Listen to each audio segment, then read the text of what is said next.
and welcome to this episode of What Cause Inspires You. I am your host, Alina, and today I have with me Andrew Diep-Tran.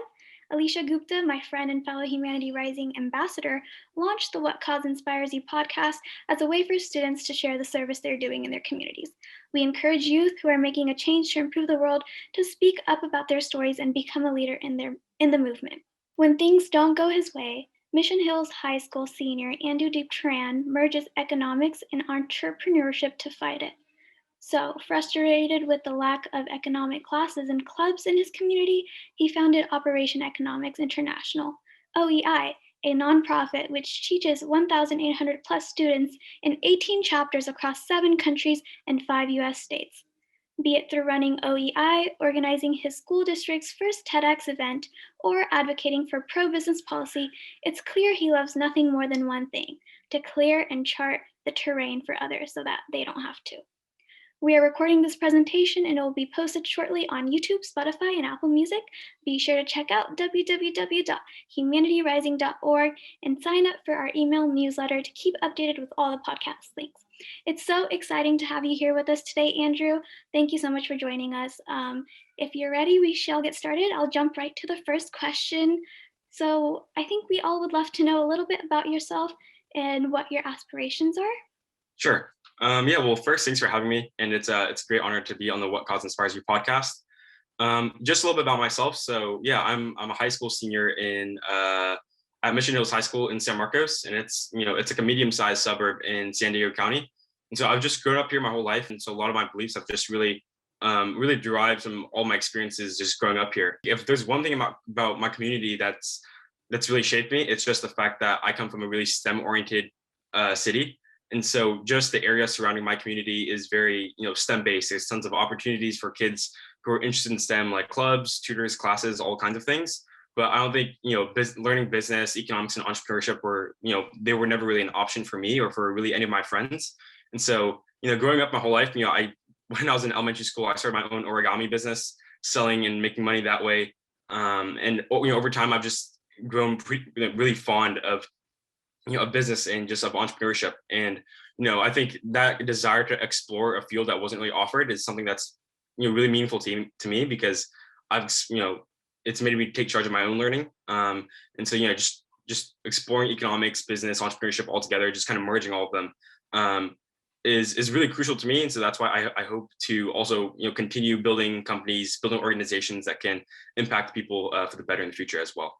That's amazing. I love how you turn this passion of yours into something that can help other people pursue their passion as well. So I want to ask you, when did this passion for economics or entrepreneurship arise in you? Like, what kind of caused that initial trigger to that passion? Sure. Kind of what I was talking about, like that. When I first started my origami business, I remember my elementary school, we didn't have a playground. We had an empty sandbox, and there was nothing really there. And so, a lot of kids they grew pretty bored pretty easily because, the playground was pretty limited. And so I got with a couple of my friends when we were really young. We were only 8 years old, and we started, an origami business together. So we're making paper cranes, ninja stars, poppers, to make loud noises and stuff like that, just to keep kids entertained. And so, starting that little, informal business was really, I think, the gateway for me to learn more about entrepreneurship. And that's what kind of inspired me to found my own nonprofit today. But more specifically with economics, I think economics is it's more than just like finance or, macro level issues. It's kind of also the way that we can use that to build certain organizations. So, starting that own little business I had in elementary school was really the gateway for me to kind of dive deeper into this world of business and those other two fields.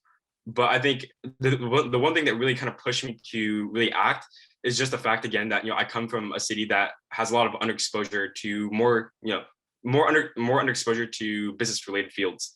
And so for me, as someone who's a lot more business oriented, I guess I was just really frustrating because a lot of my friends, they did have opportunities to kind of learn fields that they were passionate about. Whereas other students who were interested in other fields, whether it be business or otherwise, like law, they ultimately just felt left behind because that just wasn't really an opportunity for them. And so, I think that kind of idea of underexposure that's pretty prominent in my own community has really made me kind of act and see things from a different perspective because, there's tons of kids out, tons of kids just like me in my shoes all around the world who, at the same time don't have those kinds of classes that they wish that they did at their school. So a lot of my work has just really centered around, kind of bridging that gap for kids, around the world. Yeah, again, that's amazing. I know unequal access to economic education is a huge issue. And Yeah. we've kind of learned the general idea of like you taking charge and taking the initial step towards action. But could you describe specifically for us like what you have done throughout your years?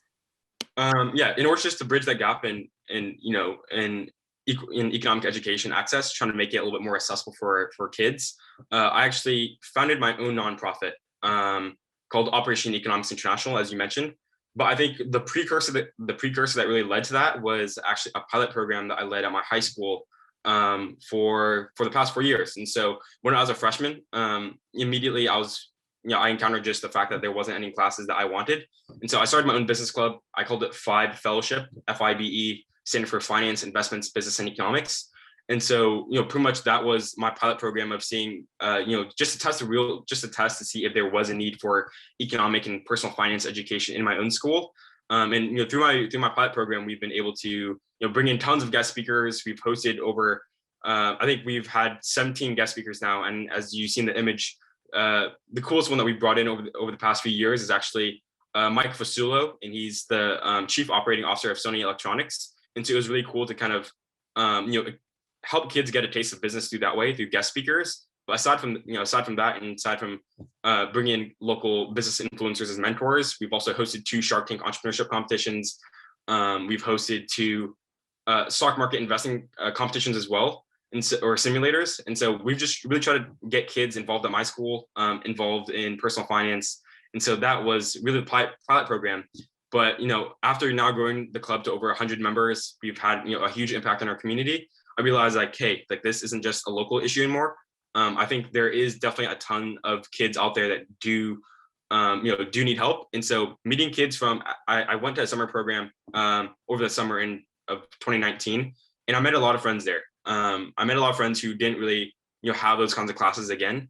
And so I began to really see things become more empathetic, because now you actually see faces that are actually behind this idea of underexposure. And so that's what really propelled me to start my nonprofit, which is now kind of a broader, a more like an international level of my pilot program. And so through my nonprofit now, we try to just make economic education more accessible in many different ways, but the most prominent being a curriculum that I developed with 3 of my friends. And so it's a 32-week long curriculum. It's open source, and it really emphasizes and teaches the practicalities of learning economics. Because I think, to be quite frank, a lot of kids kind of get bored when they think of economics, because they think it's all graphs or just academic theory. But we want to make it something that's much more practical, so something that kids can actually apply in everyday life. So within that curriculum, we have tons of things in there, but tons of things that would hopefully expose kids to different subsets. But yeah, I think that's mainly how we do it. But not only through the curriculum, we're also I've through the nonprofit as well. I began developing a podcast with a couple of my friends as well, and we've interviewed a couple of just like What Cause Inspires You. So yeah, we've interviewed some pretty cool people so far. We're hoping to get that off the ground. But I'm still just getting started, and I hope to really make my organization something that's much more impactful over the years. And so yeah, as you mentioned, we've been able through a lot of commitment, we've been able to reach over 1,800 students across so many different countries. And so I'm really fortunate to have a wonderful team beside me to kind of help expand our impact. Well, that's awesome. I'm glad to hear that you also have a podcast. And it looks like you're doing so many things to like help support your passion and this cause. But could you talk a little bit more about the most recent thing that you've done and how you're rallying others to help? Sure. Yeah. So yeah, I mean, at the very core of it, I think a lot of like the programs of Operation Economics are usually all very, I guess, broadly based. We really have our scope on the entire world itself. Like the curriculum, we're implementing that all across, our chapter network, which spans 18 different locations. But more recently, something that we've been really focused on is really trying to increase economic literacy through books. And so I think that's pretty much like the surefire way of, helping students really understand personal finance and just better help them make better decisions. Because, economics is, again, kind of more than just finance. It's kind of a way of them. It's like a framework to help them make better decisions and stuff like that. And so I partnered with a friend of mine from Canada named Armida Hosseini. And so she's also a teenager. She's a year below me. And she actually published her own for youth by youth personal finance book. As you can see there, it's called Roadmap to Financial Literacy. And it was really cool to kind of connect with her and see like, hey, this is another teenager who's also passionate about something that I am passionate about. And so we collaborated together, and we were able to get quite a bit of funding. I think right now I have 200 books in my house right now, and then we have 100 more coming. But we're working on creating. We're working on donating and distributing these 300 personal finance books that she wrote. They're very short. I think they're like 48 pages, so it's very digestible for teenagers. But this is only, I guess, a locally organized initiative of the broader umbrella initiative of the broader umbrella program that we're working on. And so this entire book drop off program is called Read at OEI. And essentially that's we try to increase economic and financial literacy through books, through just distributing books. But more specifically with this most recent one, we're trying to donate to kids in my own hometown. And so we've created like a Google form, gotten kids to fill it out, connected with some local businesses to help support the cause. And we're on track to just donate these books in the next couple of weeks. So that's something that's super exciting for us. But not only that, but also we're rallying my school's Key Club, so our school's community service club, and my rival high school's Key Club, and we're doing a citywide joint event where kids can just volunteer, drive, and just donate books to kids who really need it. Yeah, again, that's amazing to see that you're so productive even during a pandemic. Mm-hmm. That's very inspiring. I know you're doing so many things like you've mentioned in this interview so far, but what is your long-term goal with this nonprofit of OEI? Yeah, I think I think to combat to combat this problem as much as possible, we need a long-term issue or a long-term solution. And so I think the curriculum and all that is very good. But one thing that I'm currently working on and I have my sights on right now is creating some sort of advocacy component within the organization that helps us mandate economic classes as part of schools of various school districts curriculum. And so I think economics is just the super basic field that everyone needs to know. So I think it'd be really cool, and there's not too many youth-led nonprofits out there that are advocating and have some sort of advocacy component to make this a requirement for many school districts. I think less than 20 of the 50 states in America actually even require the completion of an economics class to graduate high school. So I think I definitely want to have some sort of advocacy component once again, maybe some grassroots work. But beyond that, I think economics is also again more than finance. It's more than finance. And so for kids who are interested in like the academic side of it, I also want to make economic academic research that is a little bit more accessible. And so we see at like the high school level, like STEM is STEM research is a lot more common than economic research. And there's tons of competitions out there. Like I think there's like the Regeneron and the Intel. There's a couple more that I'm probably missing as well, but there's tons of STEM research competitions and opportunities for kids to get involved in STEM, but not so much economics. But I think I find it just as important to get kids involved in economic research, especially because there's even a Nobel Prize with in economic sciences. That's a category. And so hopefully I want my organization to be able to partner with various university departments, various economics departments, and create some sort of partnership where we can get kids involved in academic research within economics, whether that be at low level, you're just kind of understanding the basics of research, you're doing data entry, or if that's a little bit more complex, you're learning, getting the proper training, you're learning different languages, stuff like that, that kind of help them get involved. That's something that I definitely have my sights on. And I think those two combined would really help kids to really appreciate the field more, and really, be able to use it as a weapon to kind of just attack most of our problems and use it as a framework to really view our world. Yeah, that's amazing. I hope that all your endeavors and your long-term goals happen to work out. And just to kind of wrap this conversation up, I always like to ask speakers who come out with like a different passion or like different causes that they have.